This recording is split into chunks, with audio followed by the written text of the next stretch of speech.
and Sean Levine on the BetQL Network. The fights are going down in Denver. Rose Namajunas and Tracy Cortez is your main event tonight. No surprise, Rose is the favorite right now at BetMGM. Got to pay about -225 for the Thug. Welcome back into the show with producer Jake Noecker and my co-host Brendan Tobin. I'm merely the sports machine, Sean Levine. All right, boys, we're about halfway through the year, so I think it's a good time to get caught up on the happenings. Let's reminisce a little bit, if you will, about what we've seen in the UFC. We all were waiting for UFC 300. We were talking about it for a long time. We were waiting for the main event. We knew the BMF fight was going to go down. It did, and so did Justin Gaethje, Max Holloway, pointing at the center of the cage. Jake, what do you want to see next now for Max? Like, is everybody says Ilya, is that the one that you want to see? Because it feels like this guy's got options. I think the Ilya fight makes sense. It gives him another route to being champion. I don't think he was going to beat Volk the way things are going. Fairy book ending would be Max, Ilya, Max beats Ilya, and then Volk comes back and they get their quad fight that hopefully Max wins. I don't know. I want Max to be the featherweight GOAT, so whatever he can do to get there, I'm on board with. And speaking of Ilya, he really put his mark on this calendar year with a knockout, I should say, BT, of Alexander Volkanovski. That was back at UFC 298. It's crazy because Volk was kind of working his way toward pretty damn close to the Mount Rushmore of all-time UFC fighters. He was working his way up to that top 5, top 6, top 7. Do you look at him any different after the last couple of fights? I don't, just because he's a risk taker, and you got to admire that. You know, like, it paid off for him, I think, in a lot of people's eyes when he first took on Islam and went off, because he probably could have, stayed comfortable at featherweight. And, he has this fight. We all thought that, he won the first fight and should have gotten the nod. He didn't. He ends up trying to take the big swing on 10 days notice. And, probably the thing you could just knock against him is maybe a little bit too ambitious and probably should have taken some more time off before fighting Topuria again after getting head kicked to hell. So I don't really look at him differently. He's still a tremendous champion. He's a legend. He is in the argument for featherweight GOAT right now. I'm not trying to take anything away from Topuria. It was a tremendous performance, but I just think you got to give Alex credit for being as solidified as he is and still wanting to take risks. If you would have asked me a few years ago, will 2024 be the year of Max Holloway, right? Will they create a belt called the BMF, and will he be in the fight and will he win it? A few years ago, I'd have been like, no, there's no way. He's been in the game for too long. It's crazy that he's at the peak of his career right now, and there's a chance that he gets another belt wrapped around his waist, and everybody loves Max Holloway. Again, at UFC 300, incredibly memorable moment against Justin Gaethje. Are you honestly, Jake, going to remember anything else about UFC 300? I know Pereira ended up knocking out Jamal Hill, but it feels like the card, in hindsight, kind of a little bit underwhelming besides that moment. Well, there were so many finishes. I don't know if it was underwhelming. I think it was just oversaturated. I think there were so many moments that were like, there you go, holy crap, this is crazy. But like you said, the Yuri and, or not Yuri, Pereira and Jamal Hill, that's the way Pereira knocked out Jamal Hill and stood over top of him with a little hands, the meme, that was just as memorable. And the fact that it happened back to back with the Max Holloway fight, or I maybe the Zhang Weili fight was in between, but it didn't matter. The energy was still there. So it was fantastic. But yeah, things happened on that card that we don't even remember. Like Kayla Harrison made her UFC debut that night. Aljamain Sterling made his featherweight debut that night. There's so many things on that card. It was almost too much. Bo Nickel fought on that card. You mentioned Pereira, ABT, so it wasn't just his knockout of Jamal Hill. Did the same thing to Yar Prohaska. That was UFC 300 and 303, respectively, both to keep his light heavyweight belt. I mean, we talk about how scary this guy is. The crazy thing to me is how quick he caught up and how dominant he is at every single level. Like, he legitimately might end up being the champ. And there's not anybody that I think would be favored to beat him unless John Jones decides to come back and fight him. And I'm still not sure how that would go.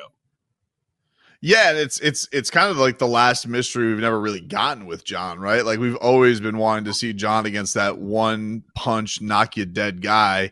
He's kind of avoided that for the most part in his career, unless you maybe want to go like to a juice to the gills Vitor Belfort.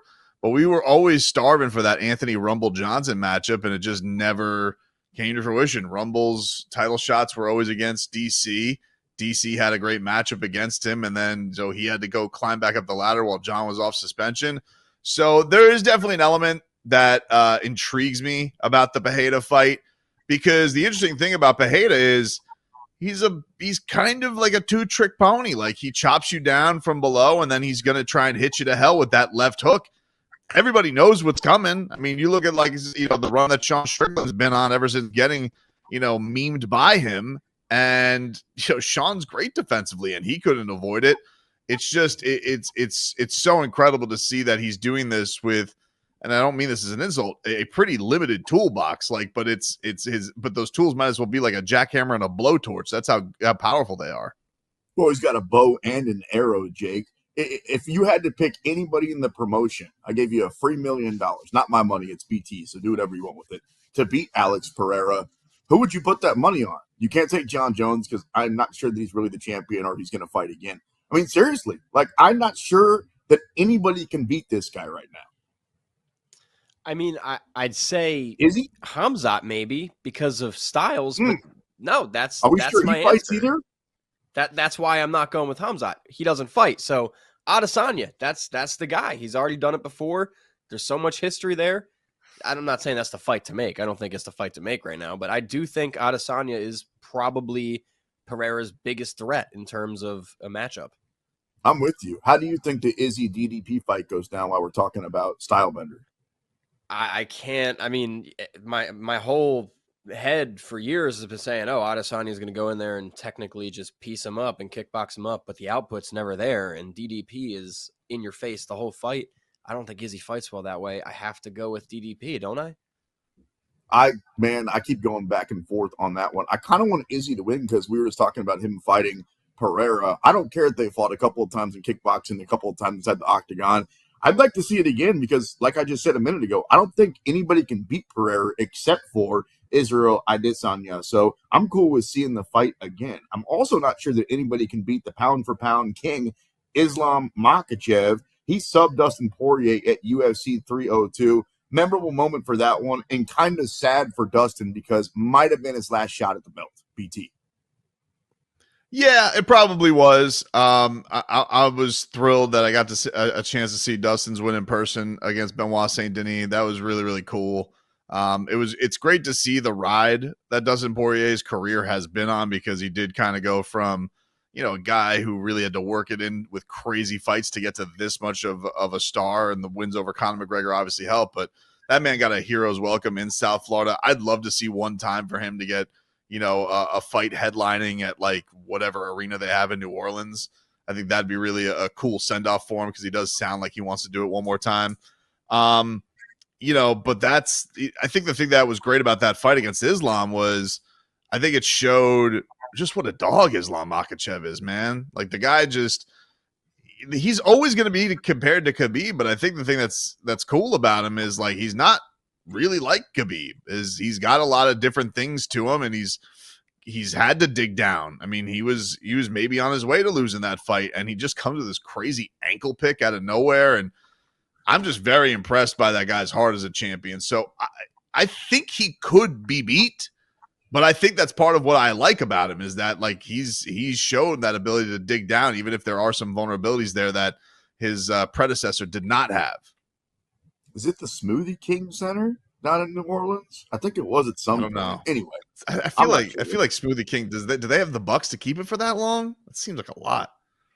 Yeah, I'm not sure. Let's just say they have in the Superdome, because I know that's in New Orleans. I'm sure of that.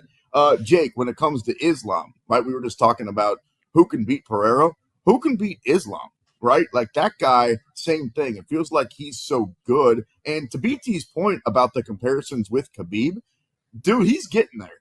He's getting pretty damn close, where a couple more times defending that belt, and I think we might put Islam's name ahead of Khabib. I don't think there is a current lightweight fighter that can beat Islam. If you talk about Islam going up to welterweight, maybe there's some guys there, but this is something interesting here. I talked to Bilal Muhammad this week over on Home of Fight, and Bilal said, trains with Islam and Khabib all the time. Bilal said his plan, obviously, go in there, beat Leon, become the welterweight champion. Islam, I don't know if this has been talked about or what, but Bilal threw this out there. He said Islam could move up to middleweight and easily take on Dricus du Plessis. So I don't know if we see that anytime soon, but that's a good fight. And I think DDP might be big enough he could beat up Islam. Send me That's nice. location. And what a friend to move him up 30 pounds. What a great. He's like, what a guy. Although, to be fair, I feel like he could do it. There are certain guys. I'm not really. Yeah, but I'm not putting that one in the class of like Daniel Cormier, who cut down to 205 for half his career because he was great friends with Cain Velasquez. Like, that's a good friend.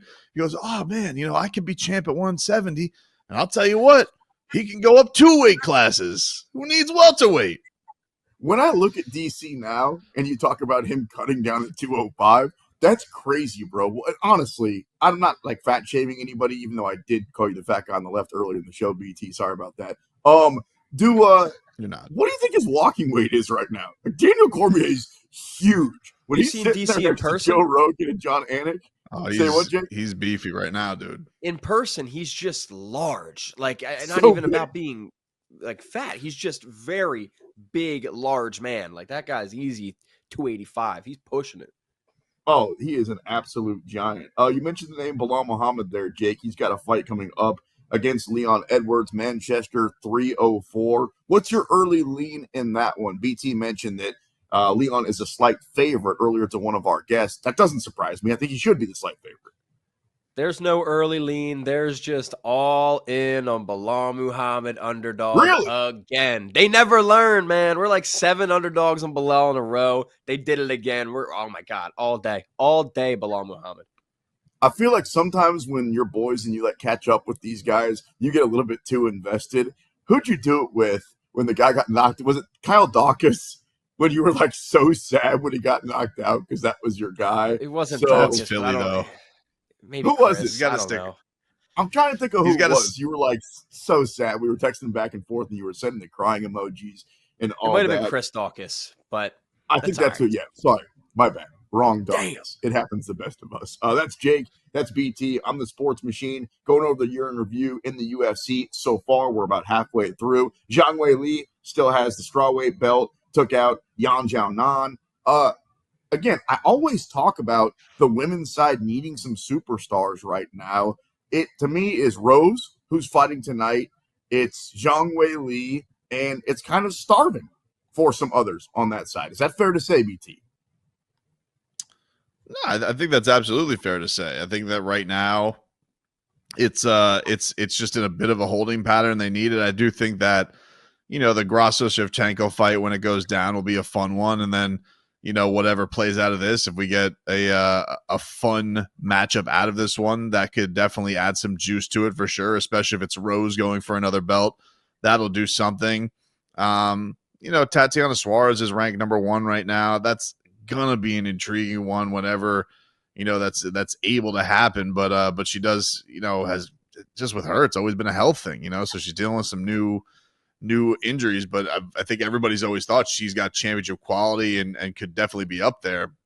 But no doubt, man. Like it is definitely a drier time right now in the women's divisions.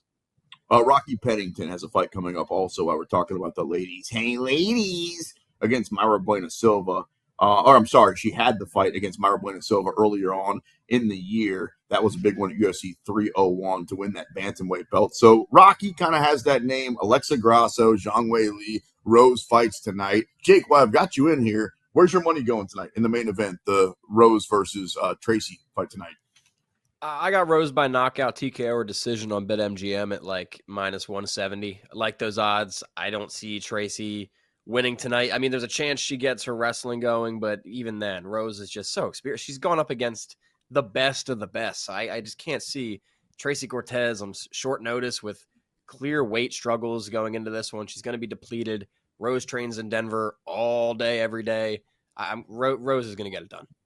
The only thing about, we talk about like weight cuts and things that happen outside the octagon, BT, when Rose has had her own issues, particularly, with the mental health struggles and things like that. We've seen her lip quiver a little bit, look a little bit nervous, have the face-to-face, and then she goes in the octagon and she's at her best. So I'm a little bit concerned that we're putting maybe a little bit too much in the weight cut and the cutting the hair and the being emotional. And I think that the gambling number is showing us that right now. Rose at minus 225. I'm not saying she shouldn't be a favorite, but she shouldn't be that heavy of a favorite tonight.